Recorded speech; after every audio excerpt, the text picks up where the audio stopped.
시청자 여러분 안녕하십니까. 상암시대를 연 TBS가 2016 가을 개편을 맞아서 오늘부터 유영화의 시시각각으로 찾아뵙니다. 수도권의 이슈를 비롯해서요, 시민 밀착형 정책과 생활 정치까지 발빠르게 전해드리도록 하겠습니다. 유영화의 시시각각 이슈 10분 체크로 시작하겠습니다. 최근 일본 오사카를 찾는 한국인들 사이에서 이 공포감이 확산되고 있습니다. 한국인을 대상으로 한 혐오 행위가 잇따르면서 혐한주의보가 내려졌기 때문인데요. 이 인터넷을 뜨겁게 달고 있는 일본 내 혐한 정서에 대해서 한번 짚어보도록 하겠습니다. 오사카 유명한 초밥집에서 이 한국인 관광객들 대상으로 한 일명 고추냉이 테러 사건을 비롯해서요, 묻지마 폭행 등 일본을 찾은 한국인 관광객들의 피해가 끊이지 않고 있습니다. 일본 내 혐한 확산에 대한 우려가 높아지고 있는데요. 오늘은 성공회대 일본학과 양기호 교수와 함께 이야기 나눠보도록 하겠습니다. 자, 양기호 교수님 안녕하십니까? 네, 안녕하세요. 네. 자, 혐한 분위기, 혐한 정서 생각하면은 아니 우리나라 사람들이 일본 사람들을 미워해야 되는데 말이죠. 네. 일본 사람들이 우리나라 사람을 미워하는 혐한 정서가 있단 말이죠. 어떤 것인지 먼저 좀 얘기를 좀 해주시죠. 네. 이제 그 한국인에 대한 어떤 근거 없는 비방, 중상, 네. 그리고 한류 붐에 대한 일종의 시기 질투, 네. 그리고 한국 기업의 글로벌 어떤 성공 같은 거, 네. 이런 것들이 이제 그 이전에 봤던 한국이 아니고 새로운 한국으로 굉장히 발전한 모습에 비해서 일본은 점점 약해져가는 장기 불황 속에서 상당히 신음하고 있는 그런 일본이 이제 양극화된 어떤 대조적인 모습이거든요. 네. 그런 면에서 이제 여러 가지 뭐 영토 문제, 역사 문제, 그리고 위안부 문제 이런 것들이 겹치면서 일본의 잘잘못을 따지는 한국인이 싫다. 그냥 뭐 이건 정말 그렇게 뭐 열심히 해보려고 했는데 이젠 더 이상 아니다. 나도 싫다 하면서 굉장히 불만을 터뜨리거나 아니면 직접 이렇게 폭행하는 테러 행위가 있는 그런 것까지 포함한 것입니다. 전에 니네 민족은 우리가 지배했던 식민지 시대 사람인데 지금 우리한테 이렇게 올라오느냐? 뭐 그런 어떤 반감정 같은 것도 많이 작용한다고 봐야 되네요. 뭐 여러 가지 이제 복합적인 네. 게 있습니다. 이제 예전에는 한국에 굉장히 친한적인 분위기가 있었고 네. 그 수년 전까지 있었는데요. 여러 가지 이제 몇 가지 계기를 거치면서 예를 들면 이제 이명박 대통령의 독도 방문이라든지, 네. 그다음에 일왕에 사과해야 된다 그런 그 발언이라든지, 그다음에 위안부 문제를 둘러싸고 한일 간에 역시 좀 긴장이 수년간 있지 않았습니까? 네. 그런 게 이제 겹치면서 일본 내에서 혐한 정서라는 것이 상당히 이제 뿌리 깊게 자리 잡기 시작했다라는 것은 그건 사실입니다. 네, 양 교수님 어떤 사례가 있습니까? 저희들이 뭐 언론을 통해서 알고 있습니다만. 네. 아무래도 이제 오사카 쪽에 지금 금년 들어서 빈발하고 있는데요. 오사카 쪽에서 많이 일어나더라고요. 맞습니다. 네. 지금 이제 하루에 4,000명씩 가거든요. 네. 한국인이 일본을 방문하는 그 관광객이 400만 명입니다. 네. 그 가운데 100만 명이 오사카를 찾는데요. 금년 4월 들어가지고 오사카 시내에서 관광버스를 탔는데 네. 그 티켓에가 그러니까 한국인 승객을 약간 한국인을 비하하는 언어를 쫑이라는 그런 언어를 썼거든요. 근데 그런 것부터 시작해가지고 아까 말씀하신 고추냉이 네. 테러, 지나치게 많은 고추냉이를 넣었다든지 아니면 고추냉이를 적게 넣어주십시오 하니까 아예 넣지도 않고 그리고 심지어 이제 그냥 가족들과 놀러 간 중학생에 대해서 묻지마 폭행한다든지 네. 엊그저께 이제 그 유튜브 동영상으로 올라온 게 우리 젊은 여성, 한국인 여성 두 분이 도톤보리를 걷고 있는데 오사카 시내입니다. 네. 관광지인데. 그런데 이제 일본인 남성 두 명이 와가지고 이제 욕설을 이제 퍼붓는다든지 그런 것들이 이제 동영상에 떠올랐거든요.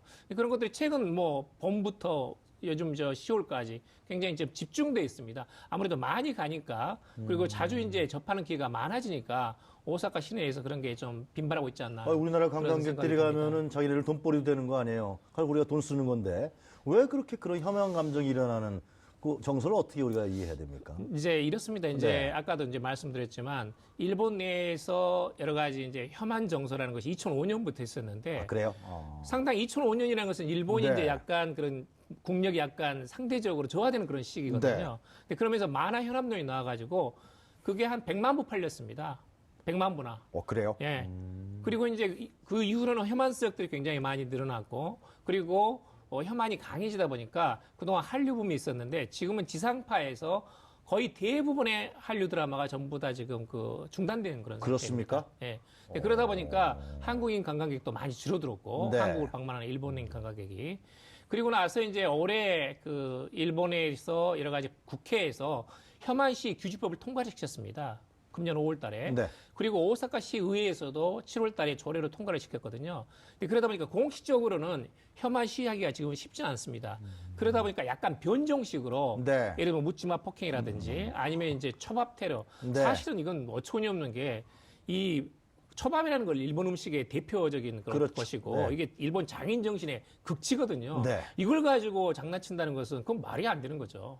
네, 그런 것들이 약간 지금 좀 엉뚱한 수법으로 이렇게 나오지 양 않나 교수님께서 하는 지금 생각이 듭니다. 일본에서의 지상파에서 우리나라 한류 드라마도 중지했다 그런. 일본 여성들이 우리나라 남성들을 좋아했잖아요. 남자 배우들을요.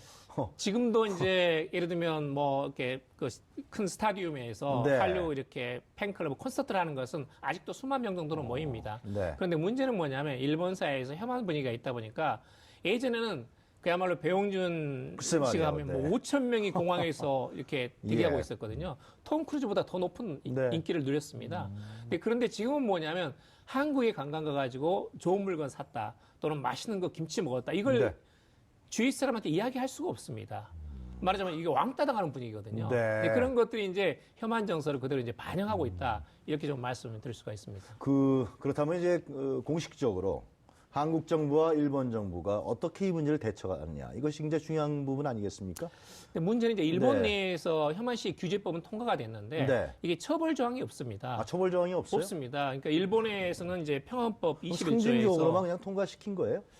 일단은 이제 명분상으로 규제할 했다? 수 있는 그런 제도적인 장치가 마련됐다. 아. 근거는 마련됐다는 것인데 네.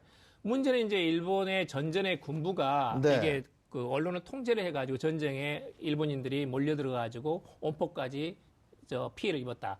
이런 인식이 있기 때문에 표현의 자유는 건들 수 없다는 것이 일본의 공식적인 명분이거든요. 그러니까 평화헌법 21조에 이 표현의 자유는 그대로 두고 일단은 교육시키는 거 그리고 공식적으로 규제할 수 있는 근거를 만드는 것에 일단 비중을 뒀습니다. 네. 그런데 이제 처벌을 하게 되면 이것은 평화법에 있는 21조 표현의 자유를 위배한다는 것이 일본 정부의 입장이고 네. 그러다 보니까 이제 지금은 처벌을 할 수는 없지만 예를 들면 지나칠 경우에는 모욕죄라든지 아니면 폭행죄 네. 이런 쪽으로 처벌할 수 있다는 것이 이제 그 병행된 상태입니다. 그리고 이제 우리 정부는 뭐냐면 이것에 대해서 일단은 일본 정부가 어떤 금년 들어서 법안을 통과시켰기 때문에 이 점에 대해서 약간 지켜보고 있고 단지 관광객이 엄청나게 많이 가기 때문에 일단은 총영사관에서 지금 주의보를 발령한 상태입니다. 일단 각별하게 안전에 유의하도록 우리 문자도 보내고 하고 정부는 있습니다. 강력한 대책을 요구해야 되는 거 아닙니까?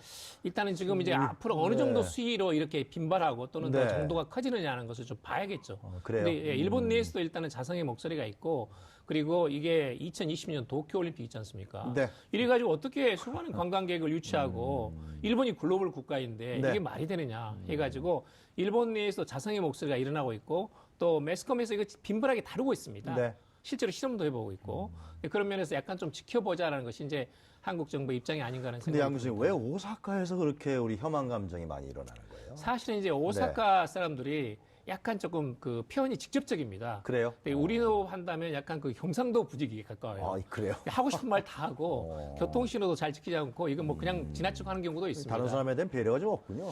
그렇다기보다는 자기 감정에 좀 충실한 아, 그래요? 솔직한 편이고 특히 이제 오사카에는 그 과거에 전전에 그 네. 한국인 노동자들이 강제 연행돼 가지고 전후에도 빈곤층으로 살았거든요. 네. 그러다 보니까 이제 뿌리 깊은 차별 의식이 있습니다. 멸시하는군요, 상당히. 예, 그리고 이제 역시 의인적을. 이제 관광객들이 지금 뭐 수만 명, 수천만 명, 수백만 명이 들어와가지고 오사카 시내에서 돌아다니는데 전에는 진짜 멸시받는 그런 민족이었는데 이제는 돈을 많이 맞습니다, 벌어갖고 지금. 돈을 뿌리고 다니니까 맞습니다. 상당히 기분 나쁘다 뭐 그런 감정도 있겠네요. 그 뭐 이제 공식적으로 드러내지는 않고 네. 대부분의 일본인들이 젠틀합니다. 젠틀한데 네. 아, 네. 부분적으로 이제 극히 일부에서 그런 현상이 있는 것도 부인할 수 없다. 네. 뭐 그 정도입니다. 그러나 그것이 그 전반적인 일본이 전체 정서는 아니잖아요. 맞습니다. 그죠? 맞습니다. 예, 합리적인 사고라든가 맞습니다. 균형적인 사고를 갖고 있는 일본 사람들 많지 않습니까? 맞습니다. 뭐 네. 대다수가 그런 일본인인데 네. 역시 이제 그동안의 혐한 정서가 뿌리를 내리다 보니까 네. 그런 식의 돌출 행동이 나오지 않나 하는 생각이 듭니다.